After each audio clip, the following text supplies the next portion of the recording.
evidence. An eyewitness puts you at the scene with a gun. An eyewitness. Who's the eyewitness? Me.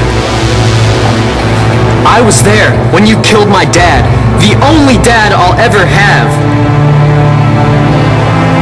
What? Jack said he heard Victor's shooting? That's what he said. Mom, Jack told the police he heard Todd kill Dad. But I thought Jack didn't remember anything. I thought he'd been knocked unconscious. Isn't that what he told McVeigh the night of the murder? That's what he said that night. But now all of a sudden his memories come back. Babe, you home? Hey, buddy. Yeah. Work did suck. Why? Because I walked in on Menage whatever because the participants chose not to put up a Do Not Disturb sign. Then I had to chase rats out of a room that clearly came up through the toilet. And the icing on the cake was I got my very first paycheck for a whopping... Wait a second. You look different. Hey, sweetie. I'm back, and I have the best news. All of our problems are about to be solved, thanks to Rex. I think you need to give everything you took away from Clint back to him. Are you serious? Yes, I am. The mansion, the jet, the money, all of Clint's money, you have to give it all back to him. Give it all back to your father. Okay. Why would I do that? There's a warrant out for your uncle's killer. Who's being arrested? My other uncle, Todd Manning. Really? Yeah, I guess LPD finally got enough evidence against him. Last I heard, we didn't have much. What changed? An eyewitness came forward, said he saw Todd at the scene with the gun. Someone actually saw the murder? Yeah. Why do you seem so surprised? Jack, what are you talking about? I saw you at my dad's house. You didn't think I would, because you hit me from behind. But I did. No, you didn't. You didn't see me because I wasn't there.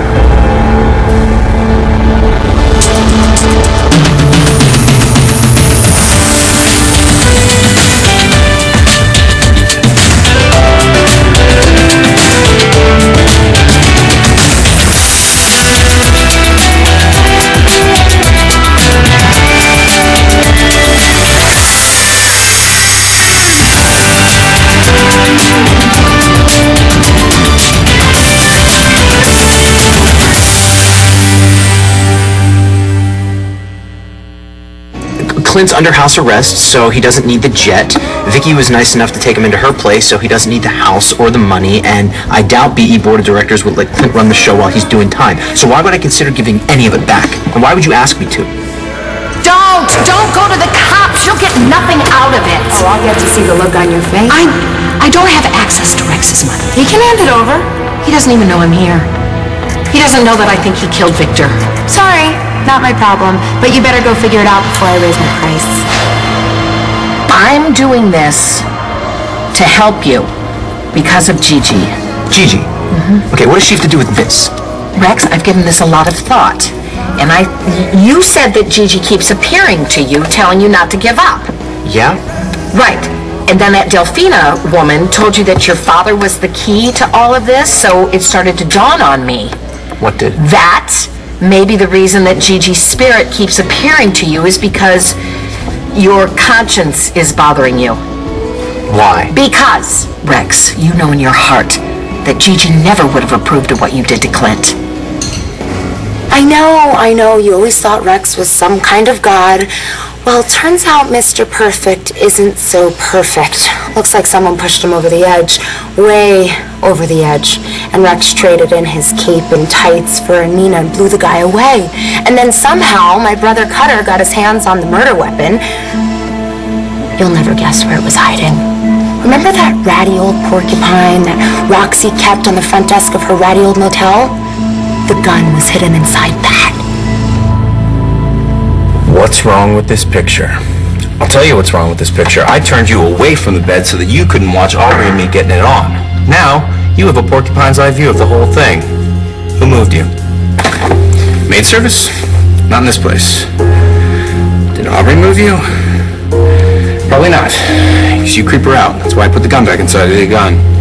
The gun that I need. The gun that is my insurance policy in case everything goes bad. Please tell me nothing happened to you. I need this gun. Rex is going to pay a lot of money. What are you doing? Bet you're wondering how Rex's murder weapon ended up in the hindquarters of a porcupine. Well, I'll tell you. Roxy's as big a genius as she ever was. And Rex's biological mom, Echo Savoy, did I ever tell you about her? She was Clint's mistress when he was married to Queen Victoria back when dinosaurs roamed the earth. Anyways, apparently they were trying to protect Rex by hiding the murder weapon, only the only thing that they could think of was to put it in a porcupine's. I still can't believe that Clint actually slept with that woman. I mean, maybe she was more attractive when she was young. It's funny that you should mention that because I thought of that too. That maybe Gigi wouldn't approve of how I handled things with Clint. I didn't know her very well, but I do know she was a good person. Yeah, she was the best. And Clint has been a perfect ass, not accepting you as his son.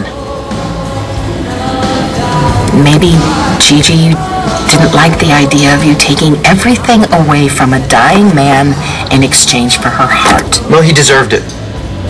At least he did at the time. You sold Gigi's heart to Clint, and you took everything away from him, including his pride and his dignity.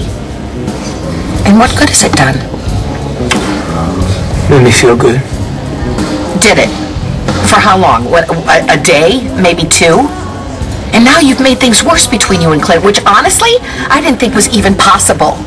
He can't possibly be a real father to you now. Do you really think that that's what Gigi would have wanted? Well, we'll never know, will we? You know, Rex. You know. Gigi would have wanted her heart to broker peace, not war. And honestly, I think her soul is suffering because of that.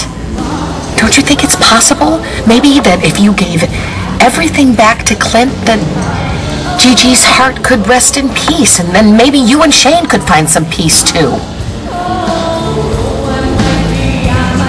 Before the service, Jack told me the police had an eyewitness. And he told you it was him? He didn't get the chance to. So when it was all over, I found him at Dad's grave, and I asked him about it. What did he say? He told me his memory was all fuzzy the night of the murder because he'd been knocked out. But now he remembered. He said he saw Todd with the gun. Todd clobbered him with it, then picked up Jack's keys and let himself in. Then Jack heard the gunshot, and after that he passed out. He told you all that? Huh. And, when did his memory clear up? Yesterday, that's when he went to talk to John McBain. He told McBain all this before telling any of us? Why? I asked Jack the same question. He said he didn't want to make Dad's funeral about Todd. He didn't want to upset us. Is that right? That's what he said. Why? What are you thinking?